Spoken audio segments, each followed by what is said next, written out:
snowboarding. Now, how are we gonna go snowboarding in Florida, you may ask? There's no snow. Well, we're actually gonna go right here.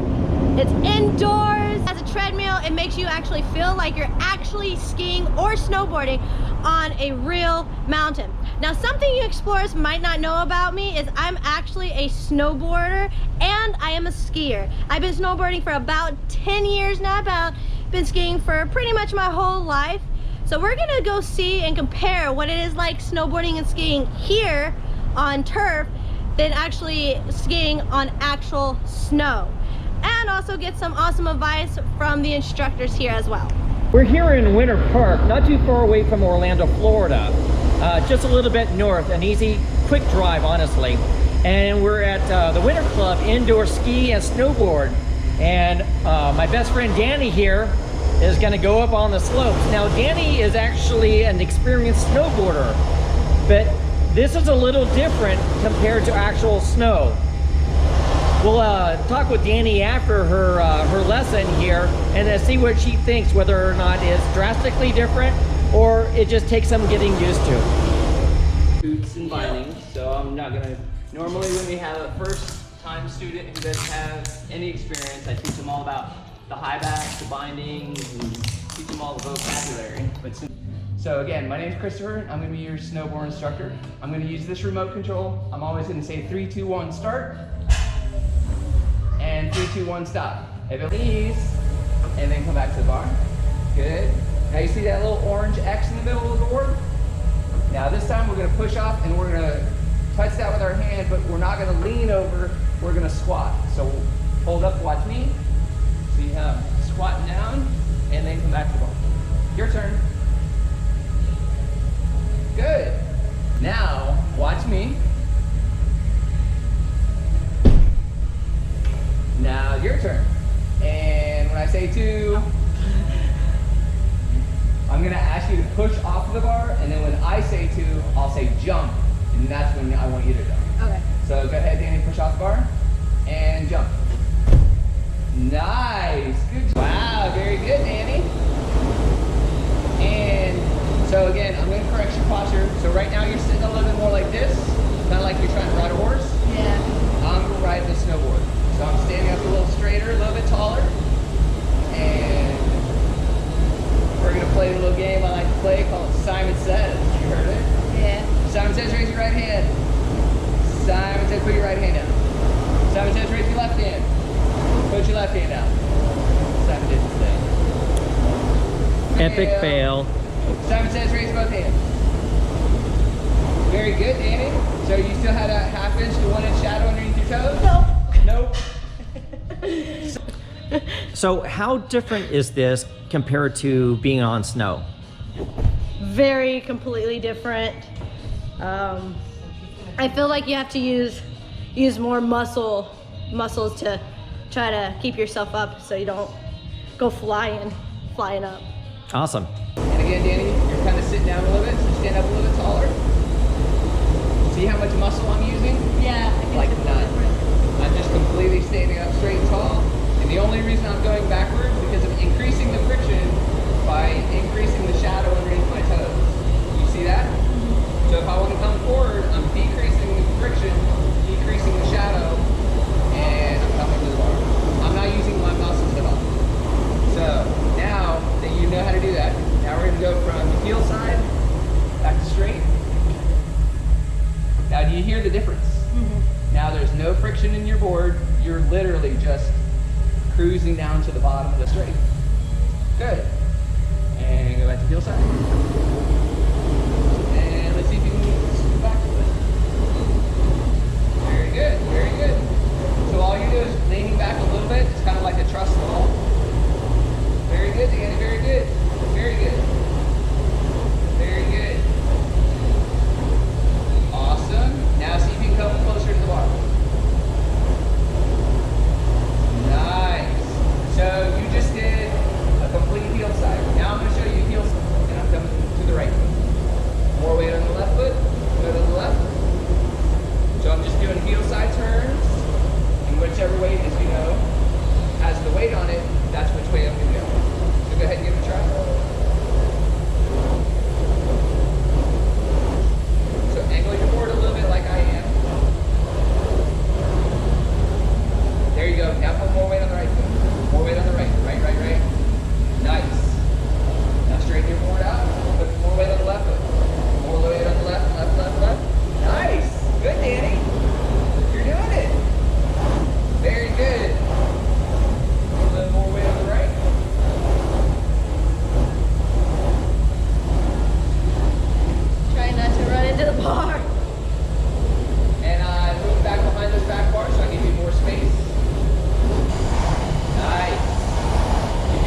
well, Danny. Really well. That's what I'm used to.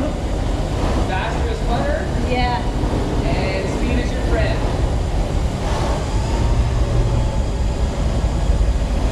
So with my remote, I can control the speed, increase it, decrease it, to improve the learning and for safety. Danny, right before you started, he asked what type of foot you are. Can you explain what the differences are? Well, on skis, normally you have 2 feet, but on a board you have just one because you're strapped into one board. So you either have to go left foot or right foot. They're not called left and right, they're called regular or goofy. Now I'm a left foot in front, which is a regular rider, so I always ride like this. And then there's goofy rider that rides with their right foot in front, like this. So those are the two different ways. Gotcha.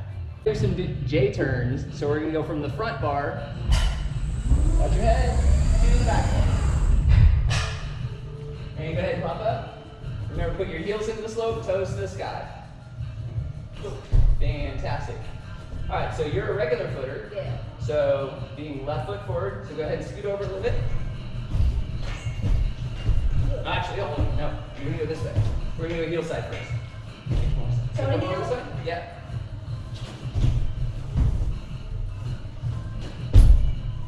Alright, so I'm gonna go ahead and start the slope. 3, 2, 1. And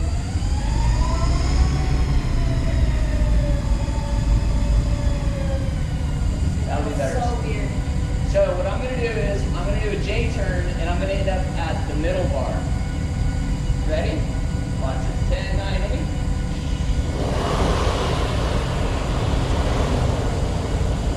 Now I'm gonna go ahead and ease your way over that. So I'm gonna have you do the heel side just the same way as I did. So I'm gonna give you a little countdown, give you a little courage. Do you have any questions about this? I'm good. I figured you were. It's gonna feel different, but Yeah. I got it. But still, you're going to transfer your weight from all of your weight in your front foot, all your weight in your heels, and the board's going to follow. Here we go. 10, 9, 8.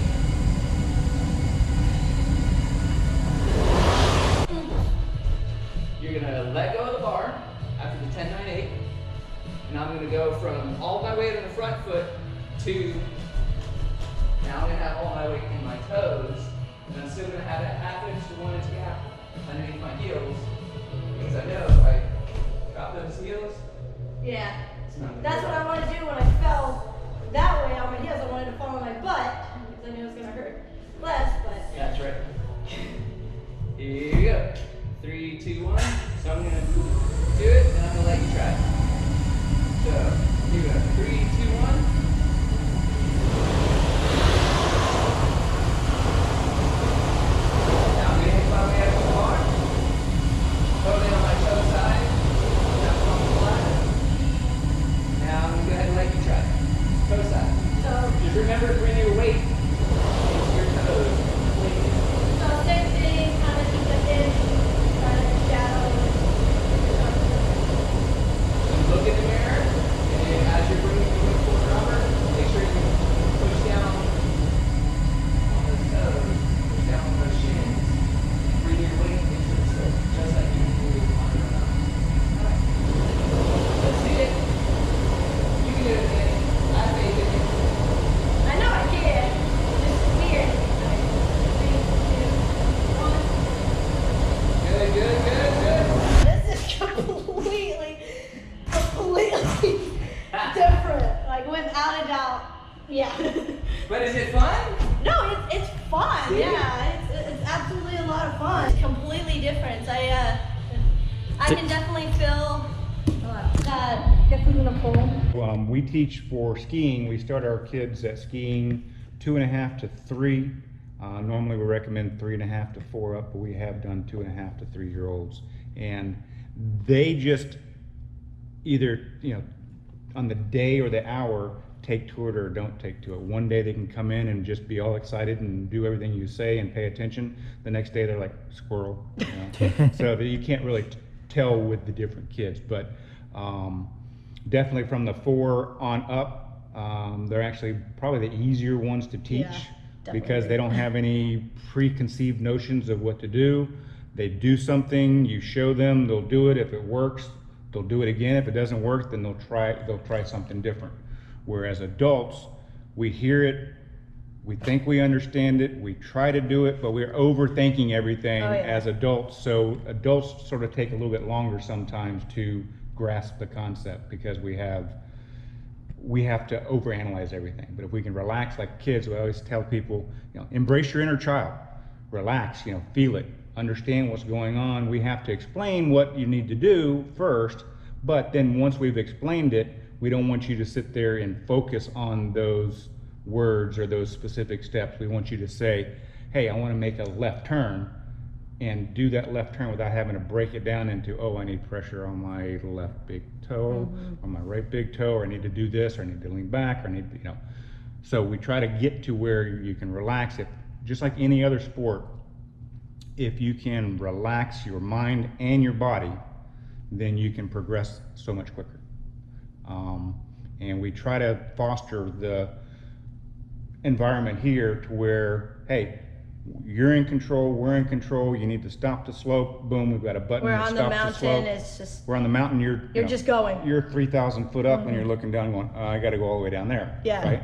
that's the only And way down. trees. And trees. Trees are one thing, they don't move. It's all the other people sometimes that are. I have spraying met in and a out lot you. of skiers who would argue that and say that tree jumped out in front of me and bit me, Exactly. So, Can you guys talk about how this translates to being on the slope? Yeah, I'll do it from my perspective as from Winter Club, and then Danny can do it from her perspective as being on here for today. So I always say that everything that we do here translates 100% to the mountain. So if you're learning snowboard, heel side, toe side, your transitions, you will feel that what you're doing here, you can do on the mountain. And actually on the mountain, it's easier to do on the mountain. And they say, well, why is that? I say, if it was easier to do here than on the mountain, we wouldn't do you any favors. So everything that we do here, we have to have spot on. So your timing, your weight position, your technique, if it's a little bit off, you will feel it each and every time. Not only do you feel it each and every time, it's amplified. But once you get it right, then it feels like you're on the snow. So we reinforce that positive technique and timing in order to get that feel right. And the faster that we can get the slope moving, the more that you can relax, the more that you are getting into the groove, then it starts feeling, hey, I'm actually running down a blue run. So Danny, you were here just with Chris for 45 minutes to an hour today. About that, yeah, and I definitely do agree with that. Being a snowboarder for about 10 years now, here I personally felt like it was a lot harder, because here I feel like I have to put more pressure either on my toe edge or my heel edge in order to do a turn, or just to stay balanced, because he corrected a little bit of my stance where on the mountain I don't realize it, but I'm kind of sitting more in the saddle when I'm on my heel edge to where I should be standing up, and I didn't realize that until I was actually here. Where on the mountain it is a breeze, you just kind of go with the flow, and of course you don't have the trees, you don't have the snow plows from the other skiers, the other snowboarders to run into your edge and fall. Right. So it definitely is a big change. I mean, even if you have so much experience, if you have 10 years like me, if you have 20, 30, whatever, I would definitely recommend just to come here just so you can get that feel, because I never realized that until I was here. Yeah. So many people, we have probably 60% of our clients come in and they've never skied or never snowboarded. The other 40, either 20% of those have been doing it for a long time and they just want to work out some kinks. The other 20%, they're here with a friend, and so they're like, I know how to do it, and they'll just start going. But I always like to try to say, give us a minute, understand what's going on. We're gonna back you up just a little bit so we can adjust. I had one guy come in here, he was for the first 10-minute session, of course he wasn't listening, he was just falling, boom, boom, boom, and then after the next 10-minute session, he got up there and started going with the class. And then I noticed that when he was doing his heel side and coming back to the right, he wasn't moving. It was difficult. When he was going to the left, he was fine. And notice when he was snowboarding, but when he was trying to go to the right, he was taking his hips and rotating them. So once he did that, it was actually, his posture was actually pushing against him. So when I said that, just do this, and he goes, oh, I've been trying to figure out why I can't do that goofy side on the heel side like I can do the toe side on the goofy side, because he was automatically twisting. So we have the opportunity by standing up on the side of the boarder or the skier and watching their posture, doing it repetition, the same thing over and over again, and seeing the little tiny things that are wrong. Mm-hmm. One of the things that we look at is asymmetry, especially on skis. Hey, I got a great left turn, my right turn's not too good. So we look, well, what's the difference? They should be, especially in skiing, exactly the same. Mm-hmm. Snowboarding a little bit different because you've got a different stance on the board. But same thing, we can look at when they're going left versus when they're going right, what may be off.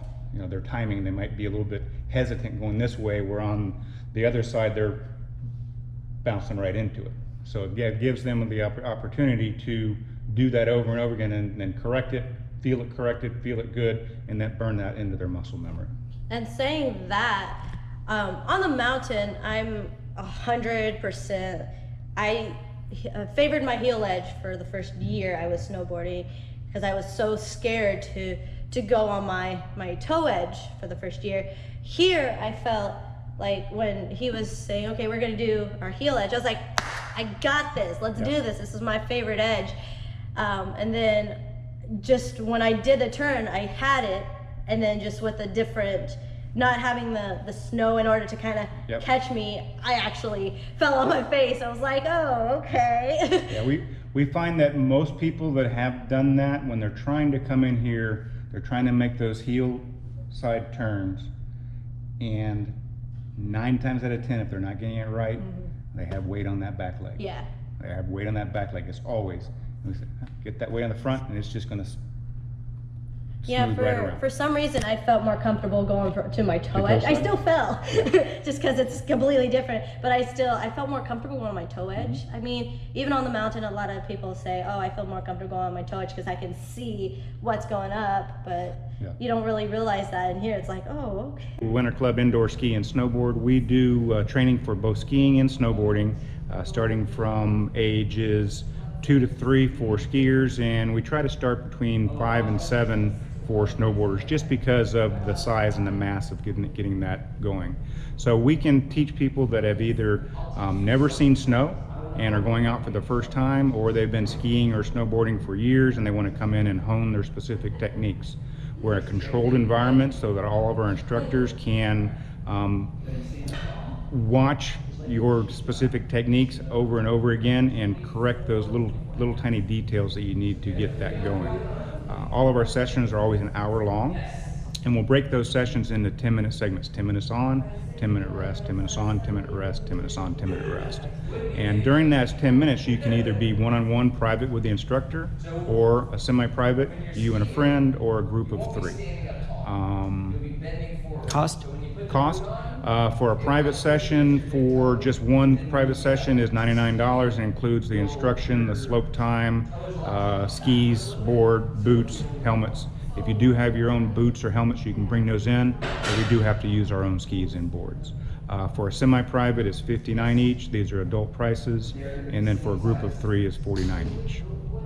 Perfect. Kids are normally $5 to $10 difference or less than the adult price. Annie, now that you've had your intro lesson, how do you feel it compares to actual snowboarding on a mountain? To be completely honest, it's completely different. Now, on the actual mountain, you have more obstacles in your way. You have snow that's being pushed by other skiers, other snowboarders. You have trees that randomly pop up in front of you, which you definitely don't want to run into a tree. That's not fun. But it's definitely completely different. I feel, being a snowboarder on snow and here, I feel like you have to kind of think about it a little bit more than you actually have to think about it on the mountain, because you actually have to put more pressure on your skis or your snowboard, and actually in order to either do your turn or your glide. But it's amazing fun. I definitely do recommend it. Now, you can come here, you can take a group lesson, or you can take a single lesson. It's completely up to you. Now, do you feel that what you learned here translates to the mountain? Do you feel it's more of a fine-tuning of your skills?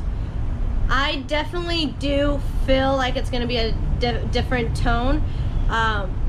Something that he taught me, what I noticed that I didn't notice on the mountain when I'm actually snowboarding, but I did notice here, is I do sit more when I'm snowboarding, when I'm on my heel edge, where he told me to stand up a bit more straighter. I definitely did feel a difference of that, and I felt like that, just little advice, definitely helped me, and I feel like I'm gonna move that over to the mountain. Remember to like and subscribe for more amazing exploring videos just like this one.